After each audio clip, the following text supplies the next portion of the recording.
right, good afternoon. Happy Friday, everyone.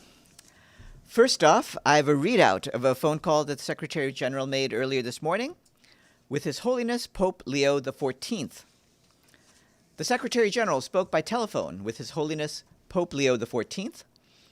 The Secretary General extended his heartfelt congratulations to His Holiness and expressed his commitment to build on the long legacy of cooperation between the United Nations and the Holy See to advance human dignity, human rights, peace, and justice in the world. The Secretary General extended a standing invitation to His Holiness to visit the United Nations. He looks forward to meeting with His Holiness to discuss joint efforts to promote common values in our troubled world. And the Secretary General, in a press encounter this morning, said that after nearly 80 days in which aid to Gaza had been blocked, a trickle of aid has finally crossed over. In recent days, almost 400 trucks were cleared for entry to Gaza through the Kerem Shalom crossing. But supplies from only 115 trucks have been able to be collected, he said, and nothing has reached the besieged north. The Secretary General said that all the aid authorized until now amounts to a teaspoon of aid when a flood of assistance is required. Mr. Guterres pointed to the need for safety and security mitigation measures to be in place for our convoys. Our staff's lives are at risk if we continue to be prevented from distributing food parcels and wheat flour directly to the people in desperate need, he warned. At the same time, he said that 80% of Gaza, or 4/5 of the territory, has been either designated an Israeli militarized zone or an area where people have been ordered to leave. The Secretary General reiterated that the United Nations will not take part in any scheme that fails to respect international law and the humanitarian principles of humanity, impartiality, independence, and neutrality. His full remarks are online. Regarding our operations in Gaza, yesterday we moved another batch of around 100 full truckloads to Kerem Shalom and picked up about 35 from the Palestinian side of the crossing to bring them closer to where people need them in Gaza. As a reminder, supplies we collect usually reach the crossing a day or two earlier because of the time-consuming procedures at Kerem Shalom. And the truckload sizes don't exactly match. Inside Gaza, our teams stack an extra layer of pallets on each truck to make the most of the space. Yesterday's deliveries included more flour, nutrition items, and medical supplies. Today, the World Food Programme said that 15 truckloads of critical food supplies were looted last night on their way to bakeries. WFP said that hunger, deprivation, and anxiety over whether food aid is coming in, are all contributing to rising insecurity. WFP appealed for support from Israeli authorities to get far greater volumes of assistance into Gaza, faster, more consistently, and transported along safer routes, as done during the ceasefire. They stressed that the number of bakeries and sites where Gaza's population can access food must not be limited. Even with all the challenges, our team on the ground say that the little aid that's getting through is already reaching people in need. A handful of bakeries managed to fire up their ovens yesterday using flour and fuel we provided, and our partners already picked up the bread for direct distribution. And in the south, a field hospital has received a much-needed batch of medical supplies this week. The World Health Organization warned yesterday that the intensification of hostilities has brought Gaza's already weakened health system to a breaking point. This follows yesterday's attack on Al-Awda Hospital in North Gaza, where patient triage tents, including one provided by WHO, caught fire, burning all medical supplies in the warehouse and destroying vehicles in the basement. WHO's attempt to reach the hospital yesterday was impeded, and as of earlier today, sources at the hospital tell us that the fire had not been fully extinguished. Over the past week alone, 4 major hospitals have had to suspend medical services because of hostilities, attacks, or displacement orders in their areas. That's Kamal Adwan, Indonesia, Hamad, and European Gaza hospitals. WHO tells us that 4% of nearly 700 attacks on healthcare in Gaza since October 2023 were recorded over the past week alone. That's 28 attacks, or 4 times the average number of attacks per day. At least 94% of the hospitals in Gaza are now damaged or destroyed, and half of them are no longer operational.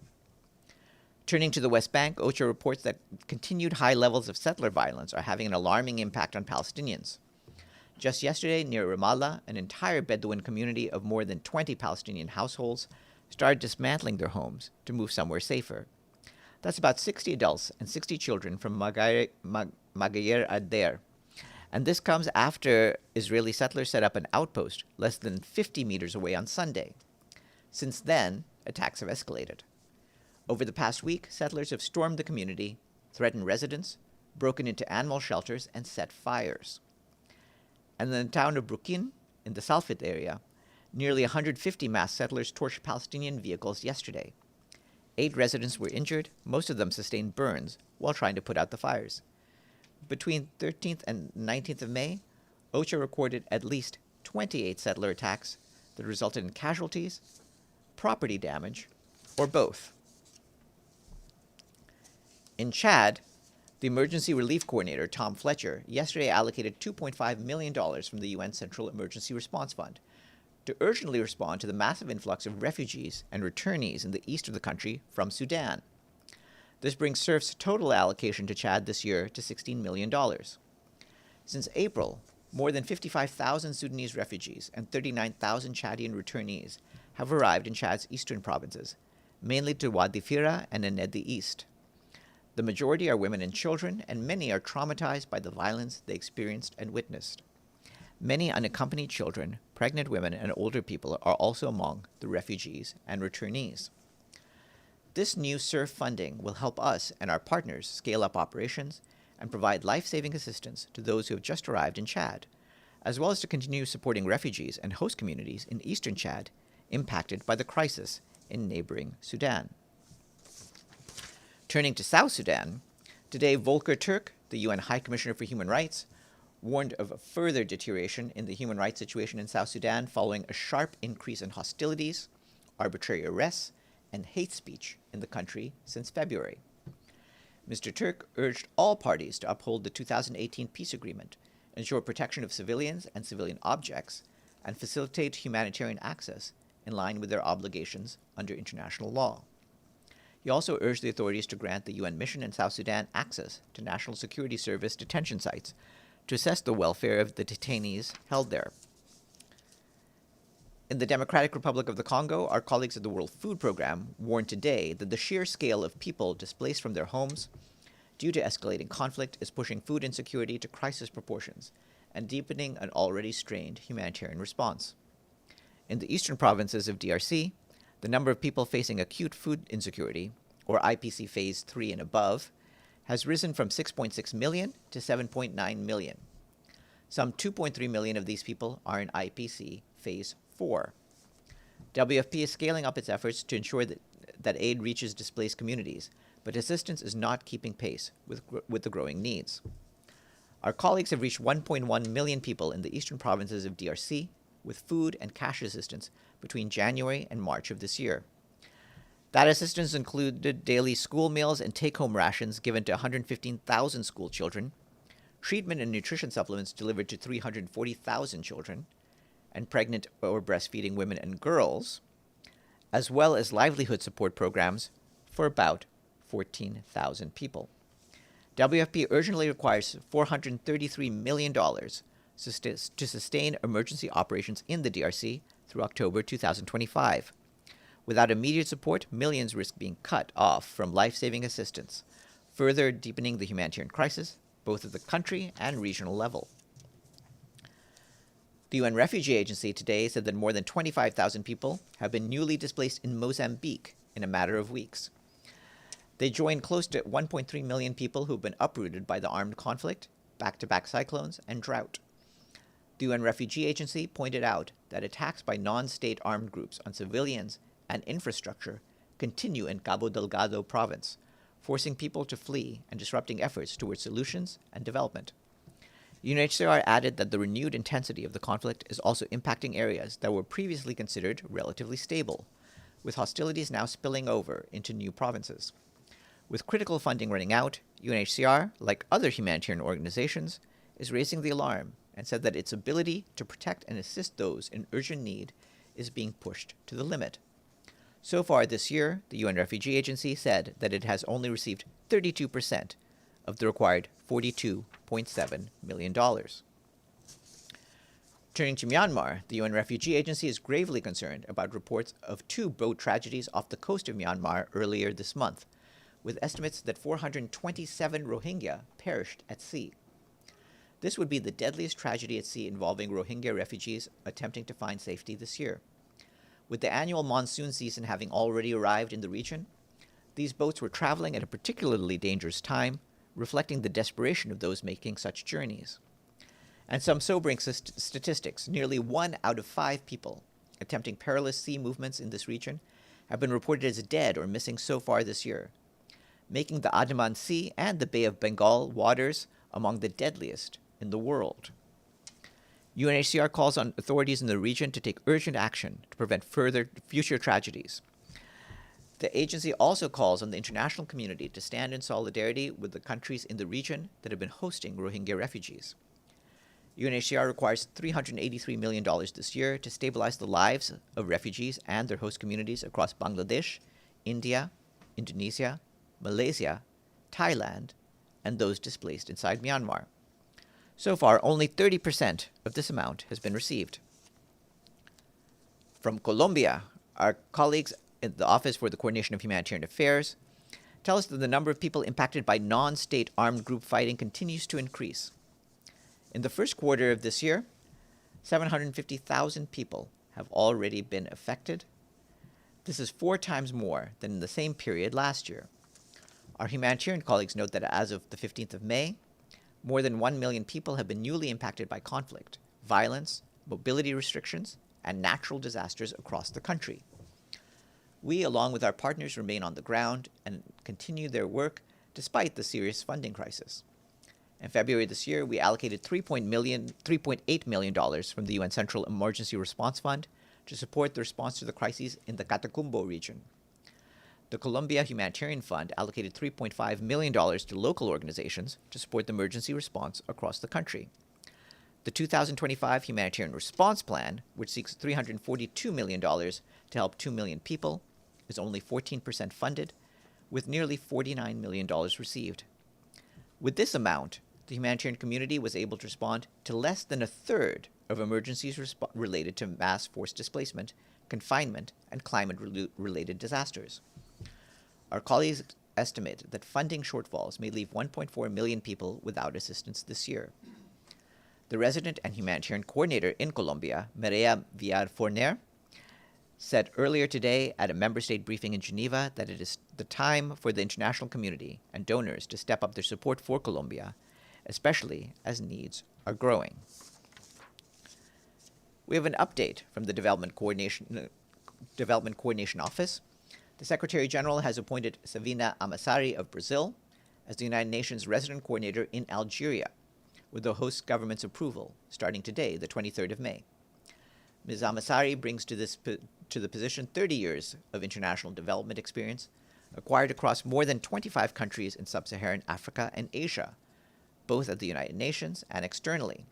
She most recently served as UN Resident Coordinator in Gabon. I have a number of international days to flag. Today is the International Day to End Obstetric Fistula, which is a condition caused during childbirth. This year's theme is Her Health, Her Right, Shaping a Future Without Fistula.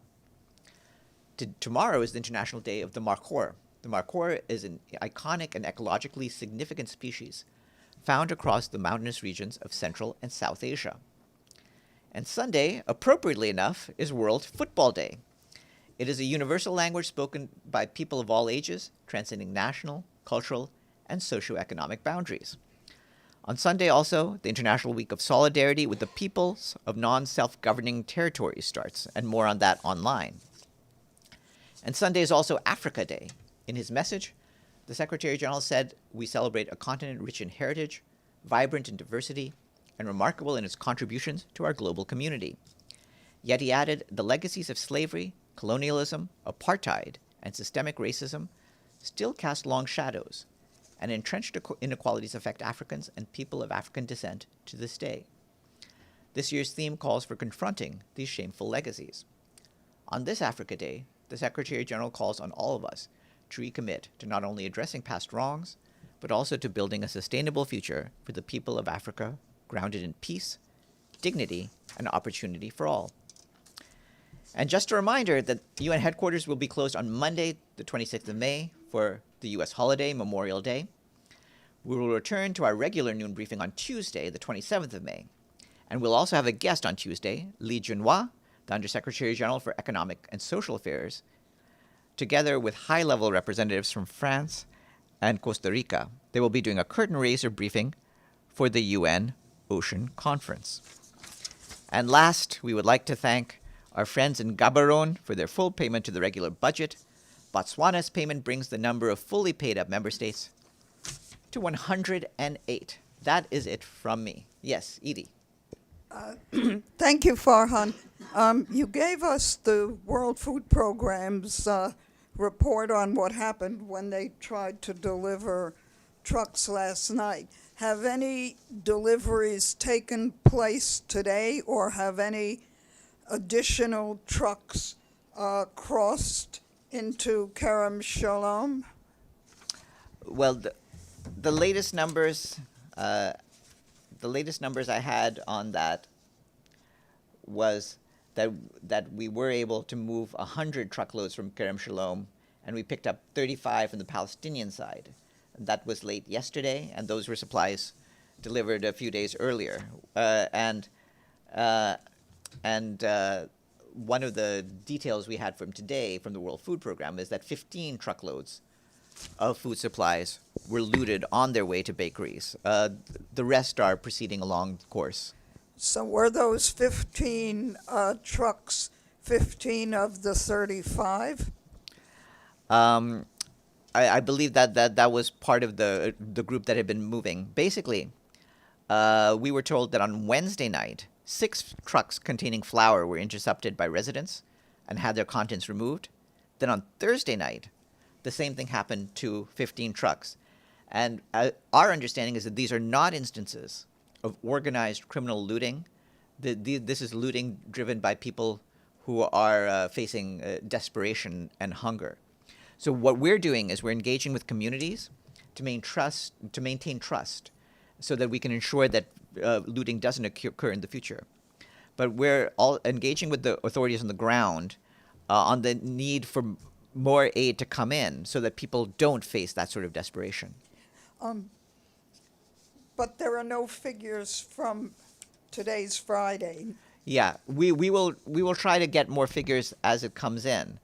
So if we get figures later today, we'll try to send something around to you in terms of trucks coming in today.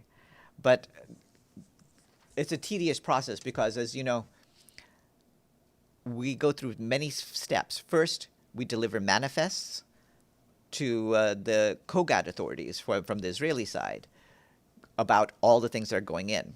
They look at the manifests, then we bring in the various trucks.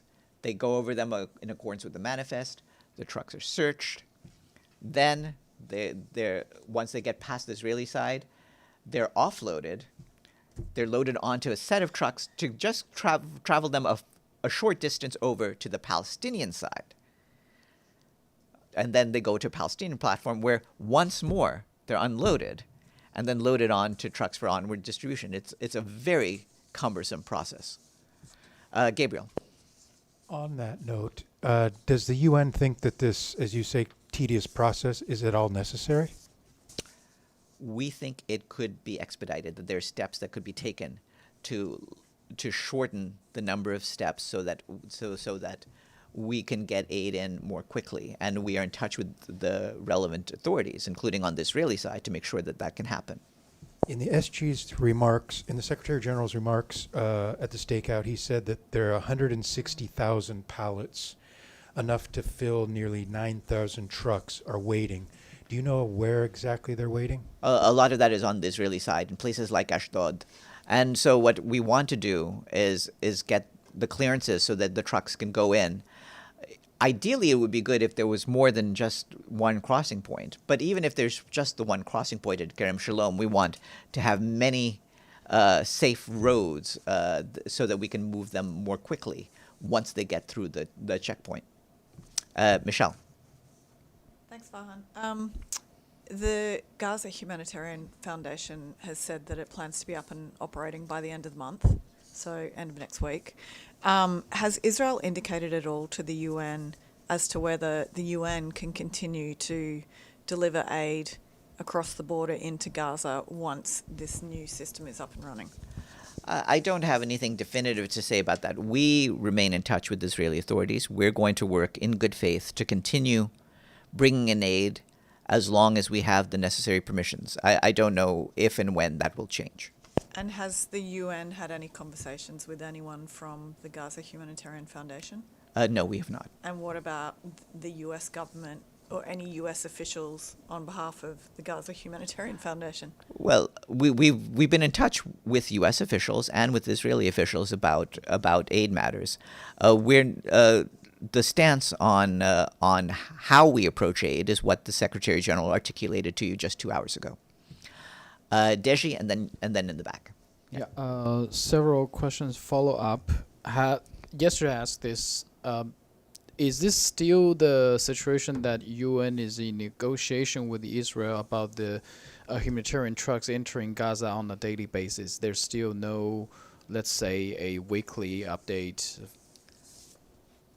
It's just like, so for every day we decide how many trucks we're going to get into Gaza. That's still the case. Yeah, it's still the case. Like I said to Edie, we provide a truck manifest a day in advance to COGAT. COGAT reviews that manifest.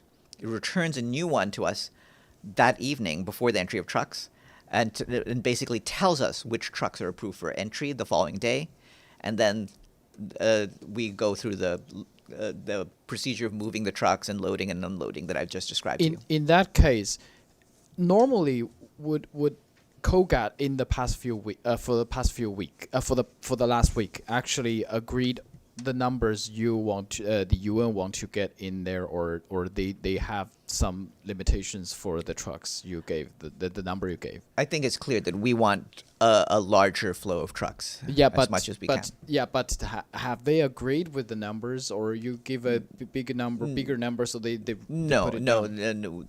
they have not always agreed with the numbers or with the contents of different trucks. Okay, another topic about the Harvard University. We know that yesterday Trump administration decided to halt the admission of international students, which has been paused today, obviously by a court. What is the Secretary General's view on this order from Trump administration? Well, we don't involve ourselves in domestic affairs, including, of course, those that are going to be before the court system, as this one already is. So we respect the independence of the judicial institutions of the United States, and we rely on them to deal with this. But in terms of the general principle, of course, universities, places of learning, are places where freedom of thought and freedom of expression need to be protected. But do you think this action, the decision from Trump administration, is against the Article 26 of the Universal Declaration of Human Rights on the right to education? We again, what we want is to preserve the freedom of expression and freedom of thought at places of learning, and that is what needs to be protected as we proceed. Yes, please. Thanks, Farhan. First of all, a quick follow-up on the Secretary General's phone call with Pope Leo. Did he accept the invitation, the Pope Leo? Well, I much though I'd like to, I don't speak for the Holy See, so it would be up to them to determine whether he will travel. I believe there's a general willingness to come to the UN at some point. All right. On a completely different topic, Russia and Ukraine began the largest exchange of prisoners of war this Friday. Any comments on that? Do you welcome this? Yes, we hope that the exchange of prisoners of war will proceed and will be part of an overall effort to de-escalate the situation. And with that, I wish you all a very happy 3-day weekend.